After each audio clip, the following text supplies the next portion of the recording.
Hi everyone, this is Devleena welcoming you all to another iconic episode of Icons Behind Brands, where we bring you conversations with some of the most accomplished leaders from the industry, from the marketing industry. And today we have the pleasure of speaking with Mr. Sumanta Sarkar, a highly experienced business leader with a rich background in sales, marketing, and innovations. Mr. Sumanta has a strong category expertise in F&B, starting from CSD to non-CSD, energy drinks, sports drink. He has worked with various multinational brands like Tranquini, Redbull, PepsiCo, as well as Indian startups like Raw, Pressery, and Coolberg. And currently, Mr. Sumanta Sarkar, who is the CEO and founding member of Litt Cocktails. So, join us as we explore Mr. Sumanta's journey, and a very warm welcome to you, Mr. Sumanta, here. Thank you, Devlina. It is a pleasure for me to be here. And absolutely, it's my pleasure also to interact with your viewers, with you, and overall share my journey, my experiences. Thanks for your kind words. It means a lot to me. Super. And such interesting background you have, and I'm very curious and excited to know lot of things from you. Lot of queries are already there inside me. First, just to build the context, would love to know about your journey and background so far as a child, where you grew up and where you have reached today. So, yeah. Sure. So basically, see, when I had started as I mentioned, I was from a small town, which is from Jharkhand, from where my parents belong to. From there, I moved on to Pune to do my graduation in microbiology from Abbasab Garware College. So basically, as every city is specifically from the eastern part of the country where I come from, either you need to be qualified as an engineer or a doctor, or else you are not qualified as a human being. In the 80s and 90s, it is only these two profession was mostly most preferred profession at that point of time. So that made me to land up in doing microbiology because that was one of very near to the medical science. And while doing it, my father had decided to take a VRS and start his own business, which eventually didn't work well. Okay. So I had an opportunity to either come back after a year, join back when financial stability comes in the family, or else I had to, earn and learn at the same time. So it made me to do a lot of odd jobs during my college days. So that's where my journey started. Super. It's amazing to know the kind of mindset which you carry, Mr. Sumanta. You have learned from an experience which is most often it's a little uncomfortable for any fresher or anybody who is pursuing their education. So you have started from there, and at the same time, as you said, that particular experience taught you to convert the no to yes, and that has happened because you have been pushed to the corners, and sometimes when you have no options, but then just to grow, then you just grow. So absolutely. See, I believe that in life you have two mentality which works. In English, it is fear or fight. In Hindi, it is भाग लो या भाग लो. Oh wow. So या तो आप उसमें भाग लो या तो भाग लो. And I would also love to know about the kind of experiences you have gathered so far, Mr. Sumanta, kind of like companies you have changed and how you have reached here where you are today. So I will take you, see, this the very interesting thing is that, as I told, I had my first phase of journey had been, I always talk, I think, here 1 hour really very less of very interesting stories I had about my achieving things in my life. As I said that I started my career selling vacuum cleaner and aquaguard from home to home to becoming a CEO or becoming a director or a founder, whatever you say, to help and run an organization from the front line. My first phase had been with great mentors who had helped me to get into where I am. So in your life, you need a lot of good bosses, good mentors, good people who gives you the right direction, right thought process, frames your mind. So in your early ages, when you start things, you're more confused. You don't know the direction. You don't know what is to be done. So I think, one thing which was always been there, for me, it is like I had one attitude that is nothing to lose because I'm coming from a very small family, small city, came and struggled and did everything from my own side. There was no God for that. So when I did my MBA from BHU, and after doing it my MBA from BHU, I'll share you one very interesting experience of mine. So there was a campus interview was going on. Okay. And this is all about attitude, as I said, like having a right set of mindset and right set of attitude. So when I was there did my MBA, and the third semester, last semester happened, and we were there in the campus. There was a campus interview going on, and I was sleeping because I didn't wanted to go and attend that campus because I was very passionate about FMCG. Okay. And BHU not very glamorous institute. That most of the campus interviews used to happen with, we used to call 3 pain areas. P is always the pain areas. The industries like pen, then print, and then textiles, all those tires. So this used to come like most of the campus interviews used to happen is of paint industries or like Asian paints and Salima paints and all, or maybe textile industries. So there was an campus going on. My dream was to join PepsiCo, Cadbury's, all this big shots that time, Hindustan Lever, P&G. So at that point of time, when I was just sleeping, and my friend come and says me, just help me to go to that venue of the interview so that I can attend the interview. And I said, okay, I'll drop you with my bike. So I was just wearing a slipper and a normal jeans, denim, and a t-shirt, and just went and to drop him in the venue of the interview. And then where I went, and I figured out that what happened, that there was a going on. He went inside. I was just waiting outside, sitting in the bike. That time there was no mobile. You just keep on, loitering around here and there and have a cup of cutting tea or just take a smoke. At that point of time, I found someone just coming to me and asking me, do you have a matchbox? I said, no, I don't have. Do you have a lighter? I said, no, I don't have. That he said, can you help me out? I said, okay, let's try it. And then I got my matchbox for him. And then he said, I want to have a cup of tea.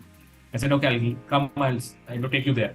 So I took him there, and then we had a discussion, and he asked me several questions, why he was not attending this interview. I said, I'm not interested in this textile industry. He said, why? I said, and this is something I never understood, that. I said, a lot of things. After some time, he said, drop me back. If you don't mind, please drop me back to that place. And I dropped him. And then he said, please come along with me inside. I said, you're crazy. I'm wearing a slipper and I'm just in a casual wear. He said, I'm Mr. Arvind Podar. I'm the owner of CRM Silk Mill. And the interview is going inside. My wife, Vijayalakshmi Podar, is taking the interview. Okay. Why don't you come and join me, inside? Because I find you very interesting guy. I said, no, sir, I cannot, because, I'm just in a casual dress. I'm not in the attire to attend an interview. He said, don't matter. The human being is important for me. The person is important for me. Wow. You are important to me, not your dresses. I can get you those dresses, not an issue. Even if you're not wearing a shoes, no problem. Even in sleeper, I don't. Please come inside. Wow. Then he forced me to come inside, and he said, so why was Vijayalakshmi Podar? They were launching a brand called Luxembourg shirt that time. Okay. So she said to her wife, Lakshmi, I got someone interesting. Why don't you just interact? And after some time, he make me sit there, and my friends were just watching me. This, typical North Indian lukha guy. This lukha guy in a simple chappal, and we were buying our for the campus. They were buying these shoes, socks, and because we don't formal shoes were not used in college campus. It is basically all sports shoes. So they bought in shoes for this particularly campus interview. I was in a chapel sitting and seeing them. They have been interviewed. After some time, there was all that, and I got the job. Oh, all my friend actually really bashed me. Wow. So this was nothing but just an attitude of being what you are. It's very important that you need to be natural what you are.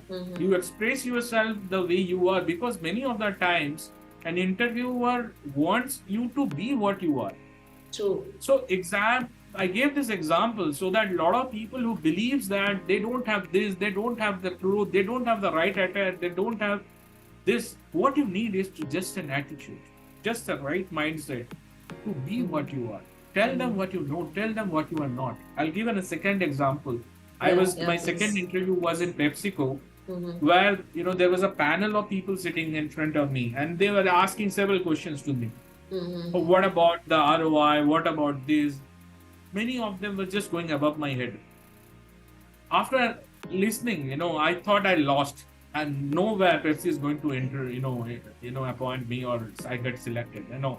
There are so many guys from best of these schools that might have been appointed. They will get selected.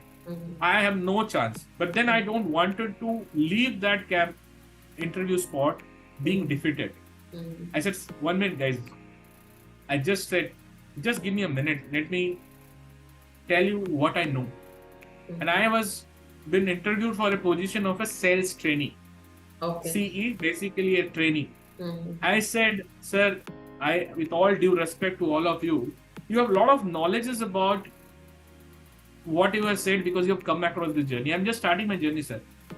I'm supposed to learn it from your organization, not supposed to tell all this. If I would have learned, I would have not come here as a trainee. I would have come here for any other position.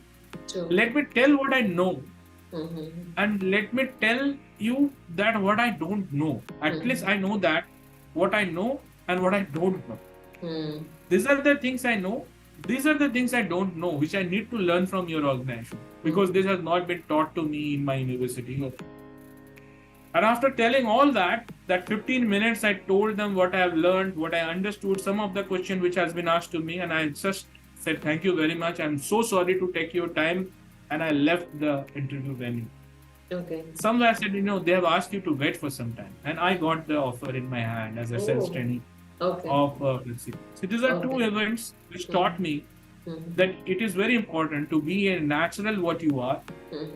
Talk to people what you know and tell them what you don't know, and you're eager to learn. Someone sitting there wants someone who is very clear about what he knows and what is not. Tomato is a fruit that is a knowledge, and to use tomato in a fruit salad is a skill. So everyone knows that very few people, knowledge is that tomato is a fruit, is not a vegetable. But the skill lies how you use it in a fruit salad. True. So the thing is that it's not important what knowledge you have. Whatever you have, it is important to narrate it in the right manner. It's all about narrations. It's all about the skill of presenting what you are, rather than having an artificial pronunciation. Very people have never gone to America. They speak like Americans with American accent, with all that things, very pseudo kind of thing. Yeah. We should be proud of what we are. We Indians speak the maximum in the world. The kind of English we speak and the number of people who speak in English in India in the largest in the world. Yeah. And the kind of languages, we need to have a pseudo accent. That's Unfortunately, we carry all these pseudo things, which is not essential. What you need to carry is the right attitude, right intention, the right thought process. That will make the success story of your life. Awesome. Yeah, so my next question would be in the brand side. You have literally worked with many multinational brands, and also I have noticed you have worked with, the startup brands, joined as a founding member and literally took them where, they are big brands. Okay, so Raw, Pressery, if you know, Coolberg, they are known brands. So I want to understand, if you just help our viewers as well, some tips, some 3 tips to make a successful brand. There are 3 golden rules. Audit. Second is fill your toolbox. And third is your being future ready. Okay. Now I elaborate these 3 things. One is the audit part, the audit part. is what? Auditing. First, you get into an idea generation, ideation. So when you come to any brand, you have an ideation. You get to a product, or tangible or non-tangible, which is solving a issue or a problem statement. Or it can be a tangible product which comes with a certain USP. Now, auditing means you understands the primarily whether what is the brand position, what is the target group, what is the industry market size, where you want to position it, then how you want to take this brand. This are all the auditing, the kind of scalability, the kind of volume you want to go, your brand proposition, your target audience, your market size, your overall understanding that how far you can take it into your distribution mode, what is your net profitability, what is your gross profitability, how much you can get into a break-even. So all this thing is auditing, understanding the entire parameters before getting into an ideation and getting into the product and developing the entire startup game. For example, I was associated with brands like cold pressed juice, that is raw Pressery, or a non-alcoholic beer like your Coolberg, or there is a de-stress drink like Tranquini. All these are 3 different categories in beverage, and all of them were not existing. For example, cold pressed juice was non-existing before raw Pressery in India. There is no cold pressed juice. Okay. The concept of the cold pressed juice is that in every fruit there is essential microbes which is very important for the body. If you don't have a time to eat a whole fruit, then eat next what? So you get a juice normally which is packed in a Tetra Pak or a PET bottle which is hot filled. Yeah. Whenever you adding that hot fill, the temperature, all the essential microbes is killed. So you are not left with the microbes which is important in your body unless and until you have a whole fruit. Okay. Now you are having a juice which is alternative to the whole fruit, that is cold pressed juice, which is meant by manual process or hydraulic process where the microbes are still retained. 70 to 80% of the microbes are still retained. That is all about the fundament of a cold pressed juice, which is available in Europe, US and other parts of the world, where it is serviced like a daily milk supply or something which is a shelf life of maybe 24 hours, 36 hours or maybe a week's time, depending on the fruit and the combination of the fruit. So this is all about the concept of a cold pressed juice. When we started, the challenge was given 24 hours. So that's the kind of thing when we start. So that's when we start, the process was auditing it. How big is the market? There is no player. But there are challenges because the cold logistic in India is very poor. The shelf life is 24 hours. So distribution really was very challenging. No one wants to keep a product. If you place it today, tomorrow it will get over. So it has to be something like milk or other perishable product where you need to have a very strong distribution network. Like milk and bakeries, they have a very strong distribution network. Few people doesn't understand or know that a milk in line of distribution, they start working at midnight, 2:30 or 3 to make you sure that your milk is available to you at 6 a.m. Right. So this kind of infrastructure was not there. So from there, getting it really working on that, its auditing is required. Similarly, when I started with the non-alcoholic beer, it was basically for teetotalers. There was nothing to be there which will give you the same taste and same feel as a beer. But because of certain constraint like religious constraint or family constraint, you don't want the timing constraint, you cannot have a beer. So you can have an option of having something which is non-alcoholic, but still enjoy the same kind of flavor, taste, and that of a malt, and that of a freshly brewed, which is 0% alcohol and is like a non-alcoholic beer. So Coolberg was the basic ideology that it was there. Now, getting it audited, how many players, what is there, how is the big the market size, who is going to do the distribution, what are the pricing of the product, what will be the MRP, what is the back calculation. So it is all about. Then comes to your filling your toolbox, which is very important to get the right people, right kind of people, process and system, right resources, what kind of people you have, the people you want to do work with. So you need to have people who really fills your toolbox. You need to have the right processes. You need to have the right systems. You need to have the right uh, entire business associate, business partners, your super stockist, distributors, your retailers, your key accounts, modern retail, whatever the distribution pattern, your route to the market or your GTM processes, your logistic channels. So these are all about your filling your toolbox with right people, process and systems. And also need to understand what is the scalability. And the third part is, which is basically future ready, understanding and how to make a planning, which is the annual operational plan, sales plan, budgeting your marketing budget, getting your entire brand marketing, brand philosophy, getting your brand story, working your digital marketing part, working your communication part, consumer collections. All these are the parameters of the 3 golden rule of building a brand. Sounds a little complicated, but this is the way it has to go. Audit, fill your toolbox. Third is being future ready. Scalability, which is the most important part. True. It is just 3 points you said, but you have covered almost everything into these 3 steps, and it is so profound, you know. So I think this is literally the something, I mean, which you need to follow. Yeah.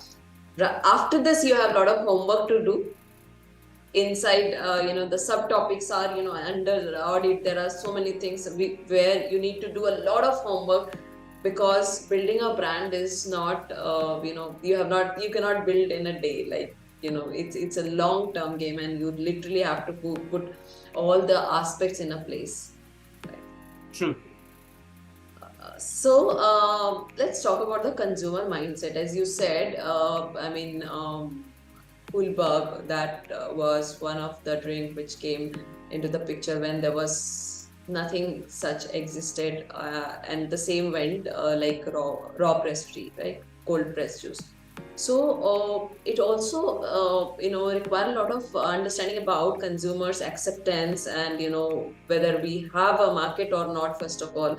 So let's talk about the consumer mindset in marketing, and what are the factors that affect the consumer mindset. Right. So the consumer mindset, as I said, is something which is very different. The problem again is that when you get into understand that not only consumer markets, it is consumer market for Indian consumer mindset. When you refer, Indian consumer mindset is very different from that of a global consumer mindset. For example, I'll give an example. India, an average guy uses 2 to 3 phones, mobile phones. Rest of the world, it is only one. Okay. Either one iPhone or it may be any other Samsung, mostly. Here, a guy who may be a CEO of the company may be using a Nokia. Earlier I said Mr. Tata was using Nokia. Yeah. Or Ericsson, long back. I don't know what he's using now. But it is not essential that if you can afford to get the Mercedes Benz or any of those, you will be using the best of the phones and all that. Only the rich and guys, promising guys, or the guys who can afford. Guys who can afford is going to use iPhone. It is not like that. It is typically a guy who has his aspiration value. India consumers are very, very emotionally connected. True. A guy who knows that I cannot buy a Mercedes Benz. I cannot buy probably aspire to have a flat at Bandra bandstand where near to Shah Rukh Khan or Salman Khan's home. But I can buy a phone which is used by the top guy, which can be a cost of 1 lakh rupees. And maybe I have to pay an EMI of 15,000-20,000. I don't mind doing it because I draw salary of somewhere between 55,000-60,000. An EMI of 10,000-15,000 rupees is okay for me, because this is something I can flaunt around in my friends and show it, and it gives me a position in the society. I keep an iPhone. It gives a lot of meaning into my influences, it creates a right image of mine. So it's more of imaginary part rather than the storage, the processors, the other uses. it is the brand value. So it's not about affordability. It's about the consumer being open with your credits, cards and other way, even ready to sacrifice many things for getting one iPhone because it creates his position in the society. This doesn't happen anywhere in the world. It's only happening here, I believe. Maybe in some other SAARC countries it may happen. But I believe this is what we think, and the think of the consumers are very different. So when iPhone decided to come to India, manufacture it, and then create the brand and do it here, they really studied that the market is not about how much you earn. It is all about how much you want to spend. Okay. It is not about how much you can spend. It is all about how much you want to spend in something. Typically, I think you go to the Calcutta or eastern side, the cost of living is very low. But people really spend a lot of amount in fish. Yeah. Buying fish. Right. That's right. Buying cigarettes. Buying something really they want. They spend in huge amount in certain things which is their priority. So it's all about what they want to spend, where they want to spend, how they want to spend. You go to North India, specifically certain spaces where people like to flaunt things. They buy only things to show that, many places they will have 2 or 3 cars in front of their home just to show that where they stand, the status quo. Right. Typically, you go to South, how big is the guy's gate? How golden it is? How lavishly it has been decorated? That shows about his status quo in the society. Typically, we go to certain parts of the southern part of the country. The building gate determines or tells about that his status quo of that guy. So it is what is your priority, how much is the Indian consumer mindset is very different from the rest. So I believe that is first important part of anything is understanding the need. Understand the need, and then the second biggest part is connect. How can you connect? What language you speak? How can you connect and be there to ensure that heat is something which is going to take at least some part of his need. So now you need to identify what is the need. The need is social security, social status, need is health, need is aspiration, need is fun, need is nothing but just a moment. This has to be found out. And then communicate it that I am there for this need to cater it, and this is how I am placed. Is this connect happens, the brand starts building it in the consumer mindset. And then that is called consumer collections. And this happens with most of them. If you see the journey of Pepsi, Coke, they had a huge growth because people eventually moved on from Pepsi and Coke because they believed that this is not healthy. Yeah. This is something which is not really they look forward. So they eventually moved into something like a juice of Tropicana. Or maybe they moved on to Dabur Real. Then it was Aloe Fruit. There were several other brands. Then there's something called Redbull, which is a new generation drink, which is an energy drink, which gives them a functionality, which is replace these non-functional products.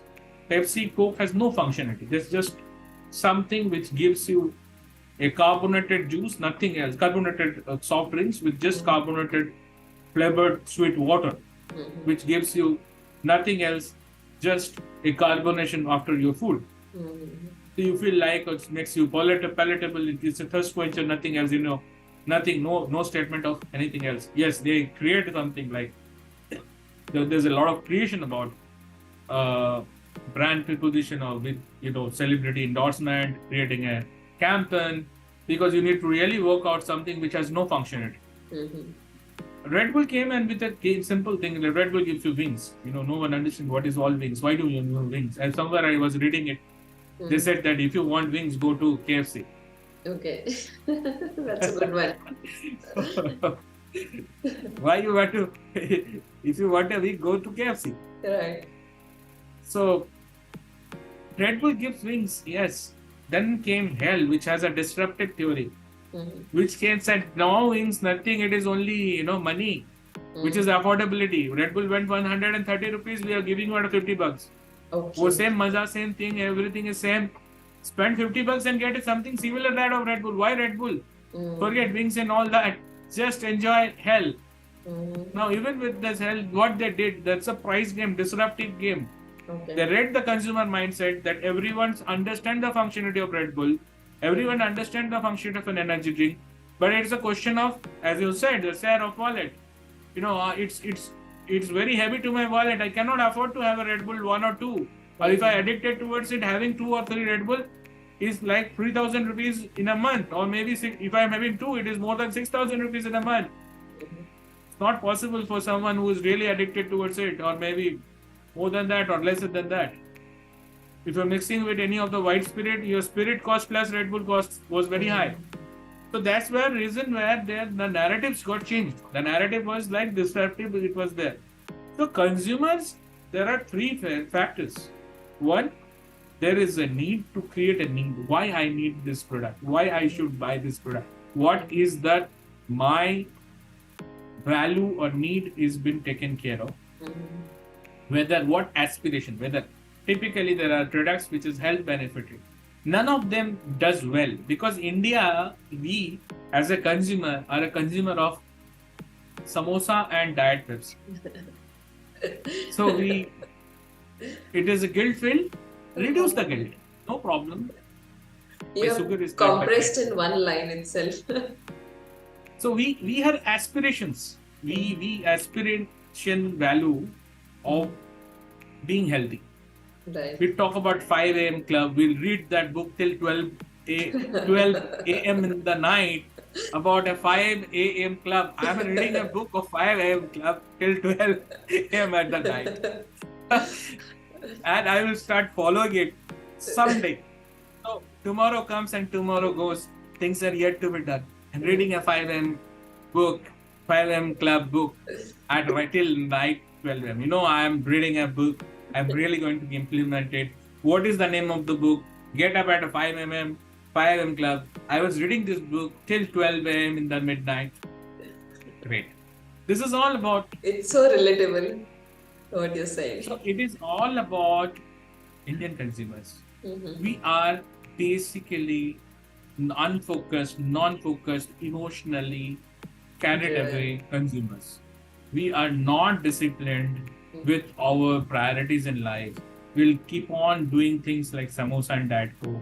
We will go in a gym and work out for 4 days and then break rule in next 2 days, 3 days.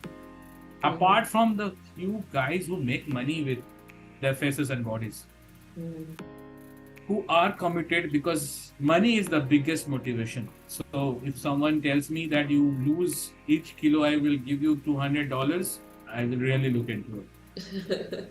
That's right. That's a big motivation factor. If my cardiac specialist says that, okay, you are going to die tomorrow, I will still sit to 24 hours is still there. Yeah.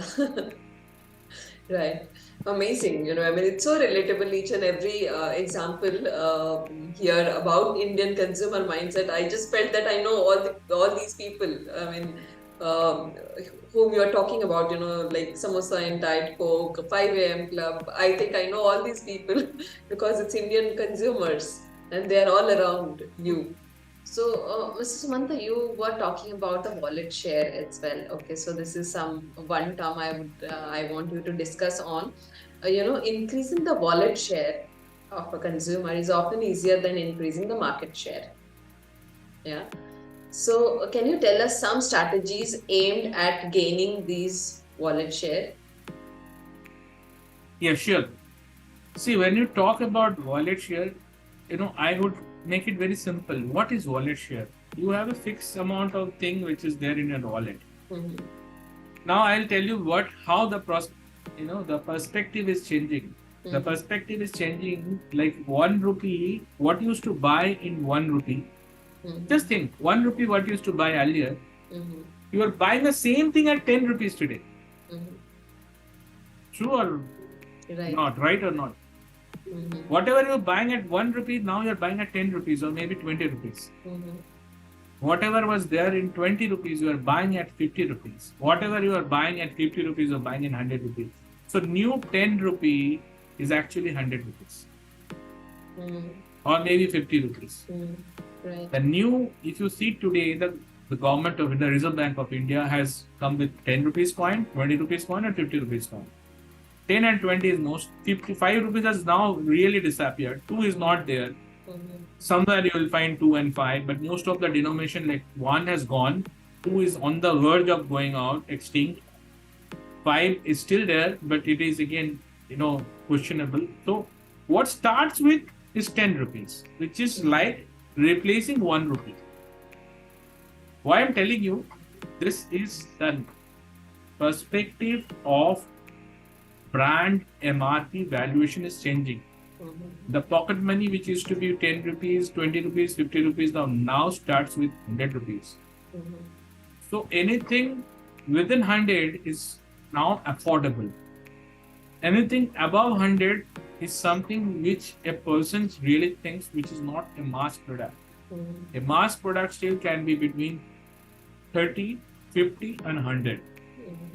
Above 100, it becomes a premium product. Your brand positioning, your narratives has to get changed. Your distribution base has to get changed. Your profitability will be different. But anything, that's where your share of wallet comes in. In your share of wallet, a guy has a fixed valuation of money budgeted for something. Like for example, if someone wants to have a Red Bull, he has to break 100 rupees. He need to break it to between 150 rupees, is left with only 20 rupees. And he cannot do anything with those 20 rupees because, maybe a Rito Lays, but the guy having maybe he will not have, he will probably have Doritos or other brands. So, no use to him. Until he's going 150 rupees, he's left spending 150 rupees. So, if with 200 rupees, he's left with 50 rupees as a pocket money. So, left the 50 rupees, he may have an option like maybe he can go with some other juices or maybe something other snacks, but not really interesting one because after having a Red Bull, is 150 to 200 rupees is really gone. So he's taking the lion's share of this market wallet share. But same thing with the disruptive theory of hell, which was just priced at 50, now at 55.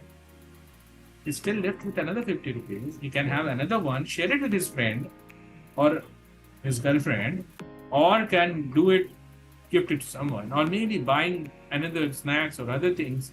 So he's left with so many things, and still 100 rupees left to have a pizza or a burger or something else. So the share of wallet is something which determines your prioritizing it in the entire wallet, how much share the product is taking. So the pricing is something which is there. You're taking a line share of your wallet. You will not like, because buying a product is nothing but an experience. When you share it with someone, it is your experiencing and happiness of sharing. I buy a Coke, this is sharing of happiness. I buy a Red Bull, it's sharing of maybe the wings. I really don't know. But again, it's energizing yourself and your friend. But again, you can only share it by a 50% of a can. But if it is a hell, you can have one can. That's true. And second thing is that today the priorities are setting different. We are all individuals. We love to be individuals. Like for example, I have only one daughter. If I suppose for just on the assumption part, I have 3 sons or 2 sons. All of our family member will have a separate choice. Someone will like to have a mango as a juice, or maybe when I come and ask, earlier it was like 1.5, 2 liter, 2.5 liter, whatever father brings in home, everyone shares it. Yeah. So I don't know, you won't have to share it, everyone. Sharing is what been taught. Now, no, it's all individual. I don't like clear soda, I like Sprite, I like 7-Up, I like Limca, I like mango juice, I like Slice, or I like Mazza. I don't like this, I like Happy, I don't like either of this, I like Red Bull or Hell or any other energy drink. I neither like all of this, I only like Lassi. Mother said I want Lassi, Amul Lassi. or Amul Chai. So everyone in the family has a different choice. So you cannot have one thing big, and so it's not again that bigger packs you're selling. That's the reason the smaller packs are selling. Smaller, more number of selling. That's again the consumers are changing. Individuals are now ready. Now new generation millennium mothers don't want to sacrifice. My choice has gone. No, that's gone. I want this means I want this. Kids are saying, mothers are also saying, okay, I will have this. Kids want to have a. That's the reason. Everyone has their choice. The generation is changing. Every generation is changing. New millennium mothers are changing. It is not about sacrifice. It's all about having your individuality and spending time together as an individual, together with a group of individuals, having a mass of common point of sharing happiness, not the products. Right. The purpose is sharing a moment, sharing a happy moment, keeping your individual choices. I love chole bhature and lassi, I will have. I love pizza and a Coke, I will have it. So the moment of sharing what I love, but I'm sharing it and eating it together, watching the same OTT platform things. Maybe I'm watching the web series together. That web series is common and I'm enjoying it. Or may not, we have a different choice. All of them are watching and browsing their own mobile. So spending time together, definition has changed. Spending and buying products has changed. Share of wallet is about prioritizing what I want to buy, what is the denomination, how it is going. Consumer mindset has now become different. It is not like the world earlier. That's the reason 2.5 liters, 1.5 liters of any of the larger packs are not selling today. Smaller packs are selling more because every individual in the family have a different choice and a different priorities, and they want to go with their individual taste and choices. That's all about it. So the conversation is going very interesting here. Mr. Sumanta, you have clarified a lot about consumers, wallet share, and about the brand building, and a lot on the marketing and branding side. You have spent some significant time as a founding members also with the brands, right? So, as I have, I shared that, we have a lot of people from the entrepreneur side, business side, and a lot of aspiring entrepreneurs as well, who are going to watch this video and listen to this podcast. So, as an experienced person, Mr. Sumanta, as a founding member, what would be your advice to someone who is starting a business? So, before we wind up the conversation, I want you to address this segment. Sure. See, my first suggestion would be all the entrepreneurs, all the startup enthusiasts, all the startup founder members who are already into this business of setting up. This journey of startup is not easy. I must congratulate all the startup founders first to take this decision to start something which they are passionate about. It's all about doing something where the rest of the world is just sitting and thinking about. That you took the first step of getting into it. It takes a lot of courage, a lot of sacrifice, a lot of effort to have a mindset of doing things of what you are passionate about, what you dream about, and taking it forward. So I think congratulate you to take this decision. But as I said, when you go, there are two kind of oceans. One is your red ocean and blue ocean. When you ask me what is this, red ocean is like normal professions, normal studies. When you talk about all these engineers, doctors working with the top company CEOs, and getting yourself passed out from top IIT institutes, top B schools, getting into the white collar job, going into the abroad, getting all this. These are basically routine things, very routine things. You are, end of the day, you are still an employee of someone. You have a boss. To take a decision to become your own boss, to have your own freedom and start something and giving generating employment to the others. It's a very noble thing, very, very noble thing. But comes with a lot of cost, a lot of strengths, the journey is a roller coaster journey. I've seen it very closely. So my suggestion would be to all of you guys was, first have a faith on yourself. The strength comes from inside, that I will not lose at any cost.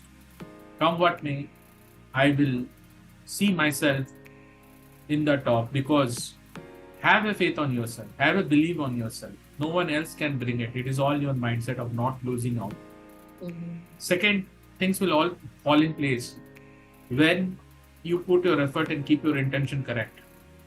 The universe will support you if your intention had been throughout correct of creating something, building something, just not of commercial value, but for something for back for the society, creating livelihood of people.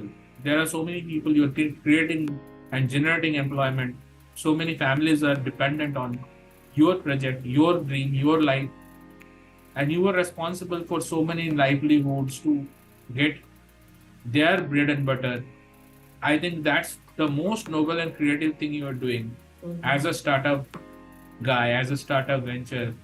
I think that's where you should get the most of the motivation, that it's a noble thing and the Almighty is going to bless you with doing that. But your intention has to be correct, universal. This is the basic gyan, which has no other ideas, because I will give you a lot of fundamentals, this, that. I think nothing works. It is only one thing works, that is common sense, your attitude and your strength to face the challenges. Awesome, Mr. Sumanta. I think almost I have a goosebumps. Being an entrepreneur, being a business owner, I could relate to each and every point which you just said. Just believe in yourself, and at the same time do something for the society. It's very important, to have a very good intention and a purpose behind what you're doing, and it should serve the larger part of the universe. And that's how universe blesses you. That's how people around you blesses you, because they trust your intention, they trust you. So I think that's a very good note to wind up the conversation. And I'm glad that you agreed for coming to this platform, to Icons Behind Brand, and I have thoroughly enjoyed the conversation here. Same here. I think you gave me my opportunity to open up and share my things. Thank you very much. Super. Appreciate it. Awesome. Appreciate. Thank you so much, Mr. Sumanta.